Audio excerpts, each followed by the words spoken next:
शेतकरी बंधूंनो, तुम्हाला मार्चचे शेवट आणि एप्रिल महिन्यामध्ये भाजीपाला पिकांची लागवड करायची असेल, कमी खर्चामध्ये, कमी कालावधीमध्ये चांगला प्रॉफिट मिळवायचा असेल, तर आजचा व्हिडिओ हा तुमच्यासाठी आहे.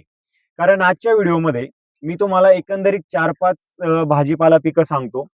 ज्या पिकांची तुम्ही एप्रिल महिन्यामध्ये जर लागवड केली, तर निश्चित स्वरूपामध्ये मे आणि जून महिन्यामध्ये शेतकरी बंधूंनो, त्या पिकातून तुम्हाला चांगला प्रॉफिट मिळू शकतो. ती पिकं चांगली तेजीत जाऊ शकतात आणि चांगले पैसे तुम्हाला त्या पिकातून राहू शकतात. शेतकरी बंधूंनो, एरवी आपण मार्केटचा जर विचार केला, तर ज्या भाजीपाला पिकाला जरा जास्त दर मिळतो, तर अशा पिकामागं शेतकरी खूप जास्त धावतात. त्या पिकांची जास्त प्रमाणामध्ये लागवड होते. परिणामी लागवड जास्त असल्यानं मार्केटमध्ये आवक वाढते आणि मग शेतकरी बंधूंनो रेट कमी मिळतात. शेतकऱ्यांना ते पीक परवडत नाही. पीक आहे तर ते तोट्यामध्ये जातं. मग याच्यापेक्षा शेतकरी बंधूंनो, आपण मार्केटचा विचार करून अशी काही पिकं जर लागवड केली, म्हणजे ज्या पिकांची वर्षभर जे लागवड क्षेत्र आहे तर ते कमी राहते. परिणामी त्याची आवक मार्केटमध्ये वर्षभर जी तर ती कमी असल्यानं दर चांगले मिळतात.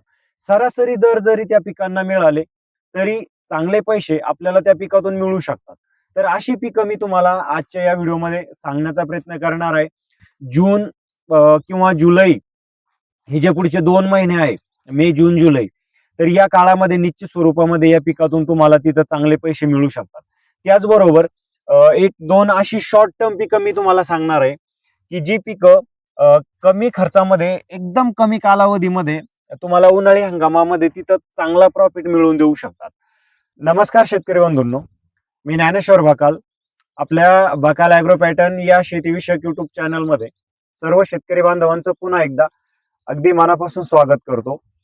शेतकरी बंधूंनो, तुम्ही जर आपल्या चॅनलवरती नवीन असाल तर सर्वप्रथम चॅनलला सबस्क्राईब करायला विसरू नका.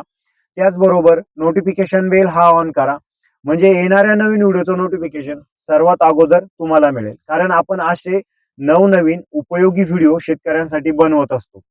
शेतकरी बंधूंनो, मार्च शेवट किंवा एप्रिल महिन्यामध्ये तुम्हाला भाजीपाला पीक लागवड करायचं आहे.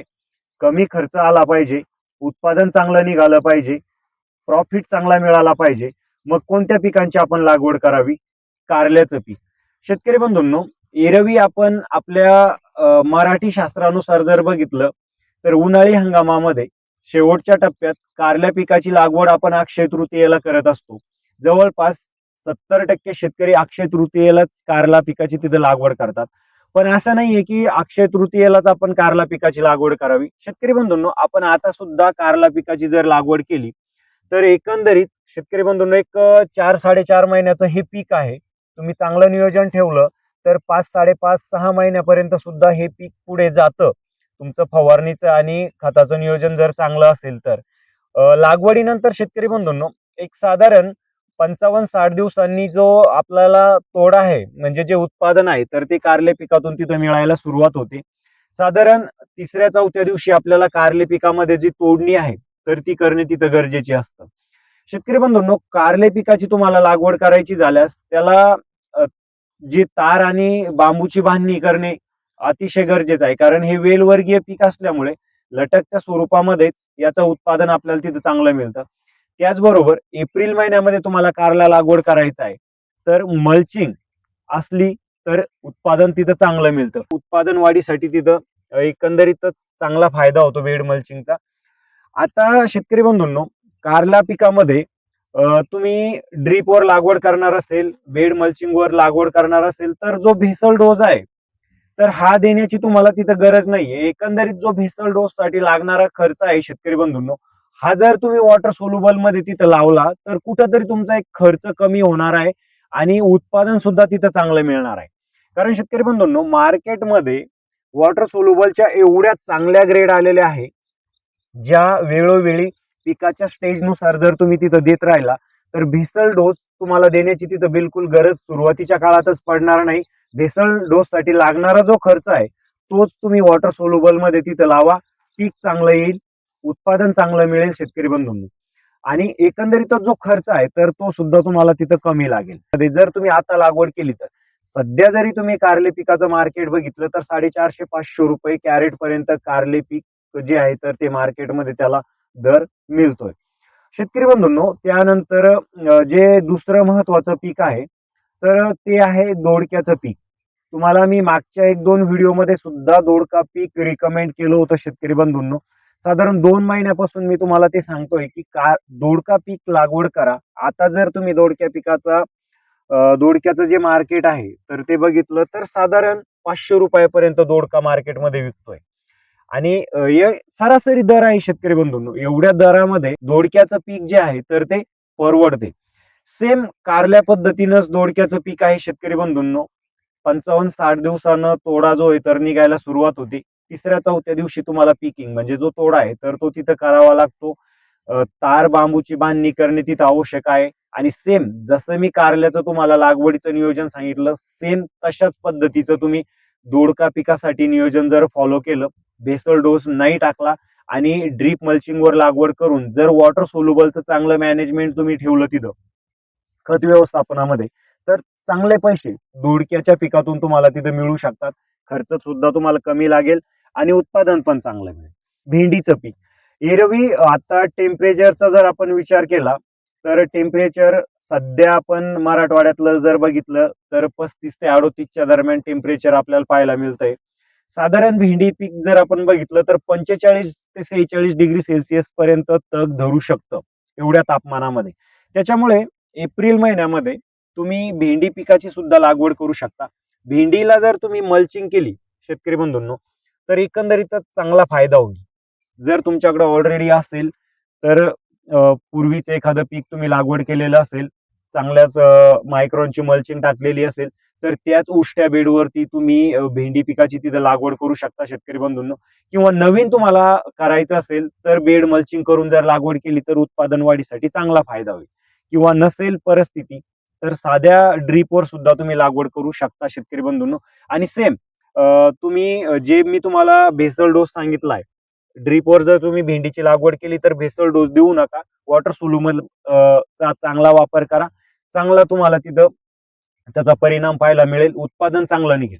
याच्यामध्ये भुरी रोगाचा प्रादुर्भाव खूप जास्त होत असतो भेंडी पिकामध्ये. त्यामुळे भुरीचा जो प्रादुर्भाव आहे तर तो सुरुवातीपासूनच जर तुम्ही नियंत्रणात ठेवला तर एरवी खूप जास्त फवारण्याचा जो खर्च आहे तर तो भेंडी पिकामध्ये फारसा येत नाही. त्याच्यामुळे कमी खर्चातलं पीक आहे, कमी कालावधीतलं पीक आहे. लागवडीनंतर 45-50 दिवसांनी तोडा निघतो आणि शेतकरी बंधूंनो 3ऱ्या-4थ्या दिवशी जरी तुम्ही तोडा केला, 25-30 रुपयाचा दर जरी भेंडी पिकाला मिळाला तर चांगले पैसे भेंडी पिकातून तुम्हाला मे जून महिन्यामध्ये तिथं मिळू शकतात जर तुम्ही एप्रिल महिन्यामध्ये आता भेंडीची लागवड केली तर. त्यानंतर शेतकरी बंधूंनो, जी पुढची 2 पिकं मी तुम्हाला सांगणार आहे तर ती पालेभाज्या पिकं आहे. त्याच्यामध्ये पहिलं पीक शेतकरी बंधूंनो, तुम्ही कोथिंबीर या पिकाची जे दर आहे कोथिंबीरीचे तर ते इथून पुढं आता हळूहळू आपल्याला वाढताना पाहायला मिळत आहे. आणि इथून पुढं कोथिंबीर ही साधारण जून एंडिंग पर्यंत तेजीमध्ये राहते. त्याचं कारण म्हणजे शेतकरी बंधूंनो, वाढणारं तापमान आणि त्यामुळे कोथिंबीरीची होणारी जळ, वाढ कमी होणे, कोथिंबीर पिवळी पडणे, याच्यामुळे मार्केटमध्ये कोथिंबीरीची आवक खूप कमी राहते.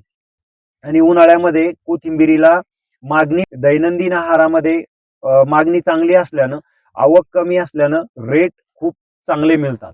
एकदम शॉर्ट टर्म पीक आहे. 35-40 दिवसाचं पीक आहे शेतकरी बंधूंनो. खूप जास्त खर्च पिकाला लागत नाही. त्याच्यामुळे एक टप्पा जर तुम्ही या काळामध्ये जर कोथिंबीरीचा केला तर छान तुम्हाला त्या पिकातून तिथं प्रॉफिट मिळू शकतो. शेतकरी बंधूंनो, कोथिंबीर पिकाचं जे पाणी नियोजन आहे तर त्यासाठी उन्हाळ्यामध्ये शक्यतो स्प्रिंकलर आहे किंवा रेन पाईप आहे. स्प्रिंकलर रेन पाईपचा जर तुम्ही वापर केला तर चांगलं उत्पादन मिळतं. पाण्यावर कोथिंबीर करण्यापेक्षा स्प्रिंकलर रेन पाईपवर करा. एकदम शॉर्ट टर्म मध्ये कमी खर्चामध्ये या पिकातून चांगले पैसे तुम्हाला मिळू शकतात. त्यानंतर एक शेवटचं पीक शेतकरी बंधूंनो, ते पण पालेभाज्या पीक आहे, ते म्हणजे पालक. पालक शेतकरी बंधूंनो, एरवी वर्षभर लागवड केल्या जाणारं हे पालेभाज्या पीक आहे. एक 25-30 दिवसानंतर कापणी होते आणि मल्टी कटिंग पीक आहे शेतकरी बंधूंनो. एकदा लागवड केली तर साधारण 4-5 कटिंग तुम्ही पालकच्या तिथं करू शकता. त्याच्यामुळे रिस्क फ्री पीक आहे शेतकरी बंधूंनो. आणि मार्केटमध्ये रेट चांगला उन्हाळी हंगामामध्ये मिळत असल्यानं पालक पीक तुम्हाला फायद्याची ठरू शकते. त्याच्यामुळे पालेभाज्या पिकाची तुम्ही लागवड एप्रिल महिन्यामध्ये तिथं करू शकता. एक सरासरी दर जरी तुम्हाला पालक पिकाला मिळाला तर या भाजीतून सुद्धा चांगले पैसे तुम्ही कमवू शकता. शेतकरी बंधूंनो, काही माहिती हवी असेल, काही अडचण असेल, काही तुमची समस्या असेल तर स्क्रीनवर मी व्हॉट्सअपचा नंबर दिलाय, तिथं तुम्ही बिनधास्त जे तुमच्या समस्या आहे, जे तुमचे प्रश्न आहे तर ते तुम्ही मला विचारू शकता. हा व्हिडिओ तुम्हाला कसा वाटला कमेंट करून नक्की सांगा. व्हिडिओ आवडला असेल तर व्हिडिओला लाईक करा. जास्तीत जास्त शेतकरी बांधवांना हा व्हिडिओ शेअर करा. नवीन माहितीसह आपण पुढच्या व्हिडिओमध्ये भेटूया शेतकरी बंधूंनो. तोपर्यंत नमस्कार.